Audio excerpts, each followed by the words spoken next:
Hello అండి, నమస్తే అందరికీ.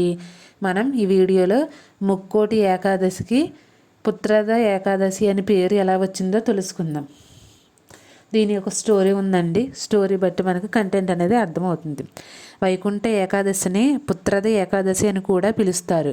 దీని గొప్పదనాన్ని వివరించే కథ. పూర్వం మహారాజు సుకేతుడు భద్రావతి రాజ్యాన్ని పరిపాలించేవాడు. అతని భార్య చంపక మహారాణి అయిన గృహస్థు ధర్మాన్ని చక్కగా నిర్వహిస్తూ అతిథి అభాగ్యతలను గౌరవిస్తూ భర్తను పూజిస్తూ ఇంకా ఎన్నో పుణ్యకార్యాలు వ్రతాలు చేస్తూ ఉండేది. వారికి పుత్రులు లేకపోవడం జీవితంలో తీరని లోటుగా మారింది. వారు పుత్రకాంక్షతో ఎన్నో తీర్థాలను సేవిస్తూ ఒక పుణ్యతీర్థం వద్ద కొందరు మహర్షులు తపస్సు చేసుకుంటున్నారనే వార్త తెలుసుకొని వారిని సేవించి తనకు పుత్రభిక్ష పెట్టమని ప్రార్థిస్తాడు.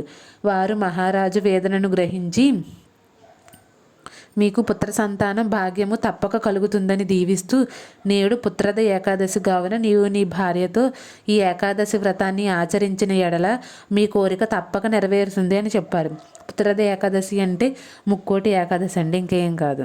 అంత ఆ వ్రత విధానాన్ని వారి ద్వారా తెలుసుకుని వారికి మనస్పూర్వకముగా ప్రణమిల్లి సెలవు తీసుకుంటాడు. వెంటనే నగరానికి చేరుకుని జరిగిన విషయాన్ని భార్య చంపకకు చెప్తాడు.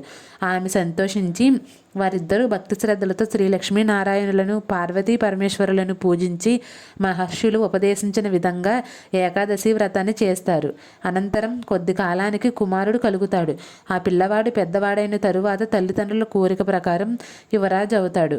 ఆయన పరిపాలనలో ఏకాదశి వ్రతాన్ని ప్రజలందరి చేత ఈ వ్రతాన్ని చేయిస్తారు.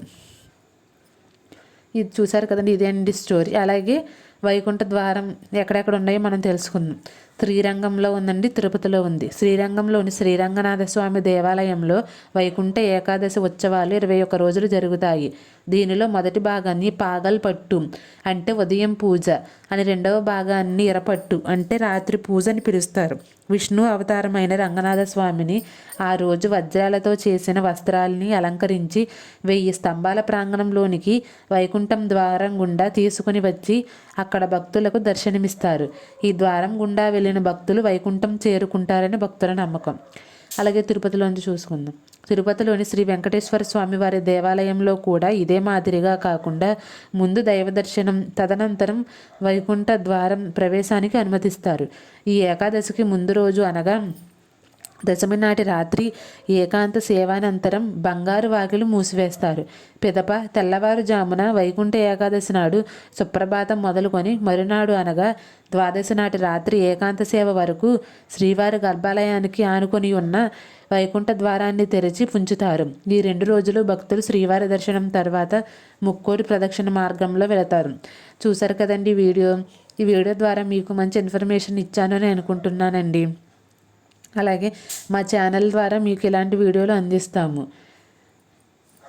మీకు చిన్న నోట్ అండి, అది ఏంటంటే నా నెక్స్ట్ వీడియోస్ ఏంటంటే 2026 వస్తుంది కదండి, దాని యొక్క రాశి ఫలితాలు మీకు మా ఛానల్ ద్వారా అందిస్తాము.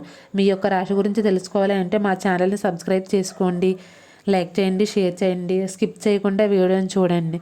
Thank you. సబ్స్క్రైబ్ చేసుకోవడం మాత్రం మర్చిపోకండి.